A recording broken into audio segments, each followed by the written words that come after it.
Next, program number 17. Suppose a sample of 16 light truck is randomly selected off assembly line. If the trucks are driven 1000 miles and the fuel mileage MPG of each truck is recorded. It is found that the mean NPG is 22 with a standard deviation 3. The previous model of the trucks are got 20 MPG. Conduct a t-test of null hypothesis at P equal to 0.05.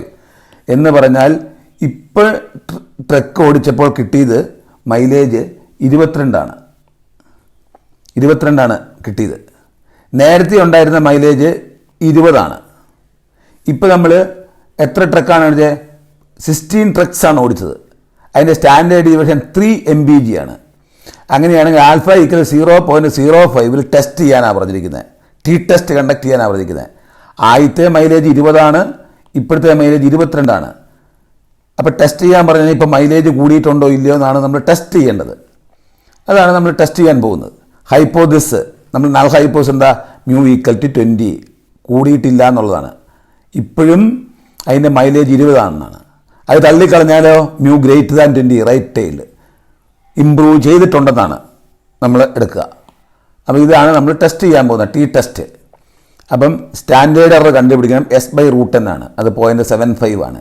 T test സ്റ്റാറ്റിസ്റ്റിക്സിനെ വരെ T equal X bar minus mu by standard error 20 - 22 - 20 divide by 2/0.75 that is equal 2.667 ആണ്. Degree of freedom എത്രയാ? n-1 15 degree of freedom. അപ്പോൾ നമ്മൾ 15 degree of ഫ്രീഡത്തിൽ ടേബിളിൽ നോക്കുമ്പോൾ നമുക്ക് കിട്ടുന്ന വാല്യൂ ഇതാണ്, 1.753 ആണ്. ഇപ്പോൾ കിട്ടിയ വാല്യൂ 2.6667 ആണ്. ഇപ്പോൾ കിട്ടിയ വാല്യൂ ഗ്രേറ്റർ ആണ്, ടേബിൾ വാല്യൂവിനേക്കാൾ കൂടുതലാണ്. അതുകൊണ്ട് നൾ ഹൈപ്പോസ് റിജക്റ്റ് ചെയ്തു, ഓൾട്ടർനേറ്റ് ഹൈപ്പോസ് എടുത്തു. അപ്പോൾ എന്താ? 20ൽ കൂടുതലുണ്ട്. മ്യൂ ഗ്രേറ്റർ ദാൻ 20 ആണ്, മൈലേജ് കൂടി. അതാണ് നമ്മളിവിടെ ടെസ്റ്റ് ചെയ്തിരിക്കുന്നത്. ഇനി നമ്മൾ അതിൻ്റെ പി വാല്യൂ കണ്ടുപിടിക്കുകയാണെങ്കിൽ ഇതുപോലെ തന്നെ നമുക്ക് പി വാല്യൂ കണ്ടുപിടിക്കാം. പി ഈക്വൽ ടു ഇതിൻ്റെ വാല്യൂ ഇതാണ് ടി വാല്യൂ എങ്കിൽ ടി വാല്യൂ ഇതാണ്. അപ്പോൾ അതിൻ്റെ പി വാല്യൂ കിട്ടും. അത് നമുക്ക് പൈത്തൺ കോഡ് എഴുതിയിട്ട് നമ്മൾ ചെയ്യുമ്പോൾ പി വാല്യൂ കിട്ടുന്നത്. പി വാല്യൂ 0.0088 ആണ്. അതെന്താ? P value less than significant level തന്നതിനേക്കാൾ താഴെയാണ്. അപ്പോഴും നൾ ഹൈപ്പോസ് റിജക്റ്റ് ചെയ്തു. പി വാല്യൂ ആൽഫയേക്കാൾ താഴെയാണെങ്കിൽ നൾ ഹൈപ്പോസ് റിജക്റ്റ് ചെയ്യും. ഈ പി വാല്യൂ എന്ന് പറഞ്ഞു കഴിഞ്ഞാൽ അതിൻ്റെ അർത്ഥം പി വാല്യൂ എന്ന് പറഞ്ഞു കഴിഞ്ഞാൽ പി ഈക്വൽ 0.0088 ഇതിനെ 100 കൊണ്ട് മൾട്ടിപ്ലൈ ചെയ്യുക. അപ്പോൾ നമുക്ക് 88% കിട്ടും. അപ്പോൾ അതിൻ്റെ അർത്ഥം മൈലേജ് യഥാർത്ഥത്തിൽ 20 പക്ഷേ നമ്മൾ സാമ്പിൾ എടുത്തിട്ട് 16 ട്രക്ക് ഓടിച്ച് സാമ്പിൾ എടുത്താൽ ആ സാമ്പിൾ 22 ആകാനുള്ള സാധ്യത 0.88% ഉള്ളൂ. ഒന്നും കൂടെ പറയാം, യഥാർത്ഥത്തിൽ നമ്മൾ സാമ്പിൾ എടുത്ത് 20 മൈലേജ്. ഇപ്പോഴും മൈലേജ് 20, മൈലേജ് കൂടിയിട്ടില്ല. ഇപ്പോഴും മൈലേജ് 20. അങ്ങനെയാണെങ്കിൽ 16 സാമ്പിൾ എടുത്തിട്ട് നമ്മൾ ഓടിച്ച് നോക്കുമ്പോൾ 22 കിലോമീറ്റർ സാമ്പിളിന് കിട്ടാനുള്ള സാധ്യത 0.88% ഉള്ളൂ. വളരെ ചെറിയ സാധ്യതയാണ്. അത് നമ്മുടെ നൾ ഹൈപ്പോസിന് താഴെയാണ്. അതുകൊണ്ട് 20 ആണ് മൈലേജ് എന്നുള്ളത് നമ്മൾ റിജക്റ്റ് ചെയ്ത് കഴിഞ്ഞു. ഇപ്പം ഇതിൻ്റെ മൈലേജ് 22 ആണ്. ഇനി നമുക്ക് അതിൻ്റെ കോഡൊന്ന് നോക്കാം.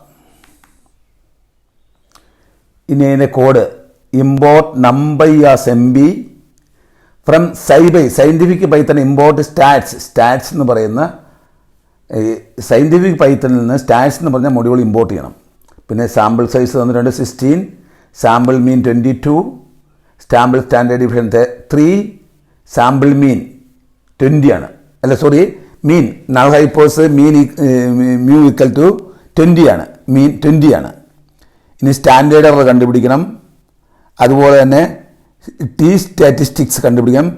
സാമ്പിൾ മീൻ മൈനസ് 20 ഡിവൈഡ് അത് മീൻ ഇത് ഡിഗ്രി ഓഫ് ഫ്രീഡം കണ്ടുപിടിക്കണം. വൺ ടൈലിൽ പി വാല്യൂ കണ്ടുപിടിക്കണം. ദെൻ ക്രിട്ടിക്കൽ വാല്യൂ കണ്ടുപിടിക്കണം. ദെൻ ടി സ്റ്റാറ്റിസ്റ്റിക്സ് റൺ ചെയ്യുമ്പോൾ ടി സ്റ്റാറ്റിസ്റ്റിക്സ് എത്രയാണെന്ന് നോക്കണം. ടി സ്റ്റാറ്റിസ്റ്റിക്സ് 2.6667 ആണ്. പിന്നെ ഡിഗ്രി ഓഫ് ഫ്രീഡം, അടുത്ത ഡിഗ്രി ഓഫ് ഫ്രീഡം ആണ്. ഡിഗ്രി ഓഫ് ഫ്രീഡം ഇതാണ് 15. പിന്നെ ക്രിട്ടിക്കൽ വാല്യൂ എത്രയാ? 1.7531 ആണ് critical value. Then P value ഇതാണ് P value.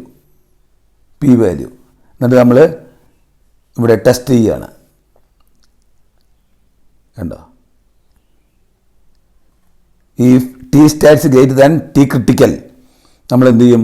Null hypothesis reject ചെയ്ത് കളയും. ഇവിടെ നമുക്ക് എത്ര കിട്ടിയത്? ടി ക്രിട്ടിക്കലിനേക്കാളും കൂടുതലാണ് ടി വാല്യൂ, ടി സ്റ്റാറ്റ്സ്. അല്ലെങ്കിൽ പി വാല്യൂ 0.0088 ആണ്. അത് 0.05 താഴെയാണ്. അതുകൊണ്ട് നൾ ഹൈപ്പോസ് റിജക്റ്റ് ചെയ്തു, ഓൾട്ടർനേറ്റ് ഹൈപ്പോസ് ആക്സെപ്റ്റ് ചെയ്തു. അപ്പോൾ ഇതിൻ്റെ കോഡ് നിങ്ങളൊന്നും കൂടെ നന്നായിട്ട് ഓർമ്മ വേണം. കോഡ് ഇതാണ്. കോഡ്